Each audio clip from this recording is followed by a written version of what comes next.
Earthbound, everyone's favorite RPG for the NES, has really gained a following over the years. Since its release as a rinky-dink game in 1995, its fanbase has expanded tremendously, and it is credited as the inspiration for several great games. However, this game may have gained some inspiration of its own from another piece of media, the Bible.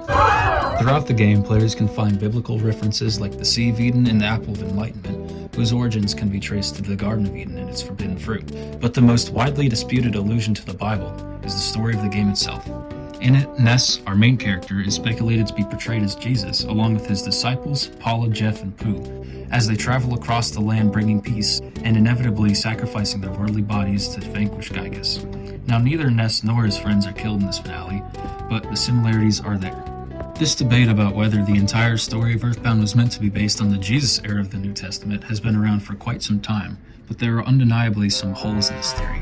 Looking at it from the most simple, literal perspective, none of the main cast of Earthbound characters died, none of them performed inexplicable miracles, none of them claimed to be God. Really, none of their actions were that extraordinary besides the PSI abilities they possessed, and not even all of them can do that. There is a simple, possible explanation for all of this, though.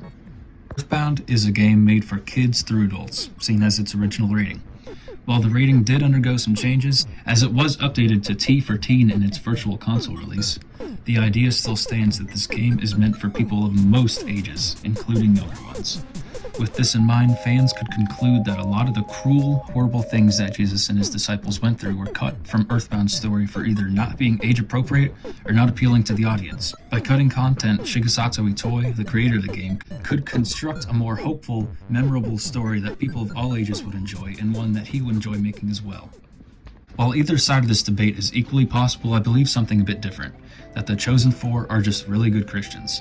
Sure, some of what they do does align with what Jesus did during his time, but really we all go through our own struggles, just like Jesus.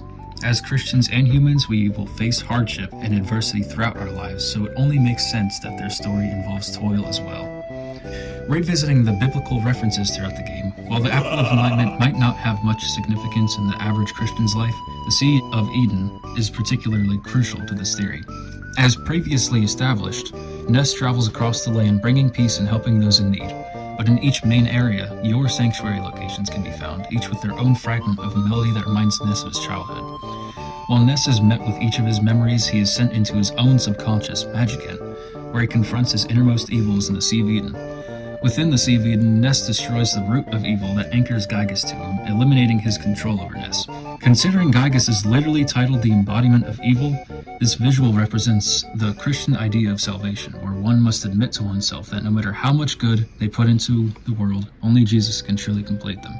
Once this sequence is complete, Ness gains copious amounts of experience and stat improvements, signifying the strength one feels once they've renounced the evil in their own hearts and accepted Jesus in its place. Though Ness may still fall to Gygas in the final battle, like how people still fall into sin even after accepting Jesus, the power gained from accepting Jesus allows them to get back up and fight again. Though this story so far may seem to be exclusively about Ness's experiences, Paula, Jeff, and Pooh are due credit too. What Ness doesn't cover on his journey, his friends do in their own way. For Paula, her prayers never ceased, even in the final battle when all seemed lost. For Jeff, though he might not have special powers like the rest, he gave everything he had, showing that you don't have to be special to do good. And for Pooh, he resisted temptation in exchange for greater power in the struggle against evil, and left his life of royalty behind.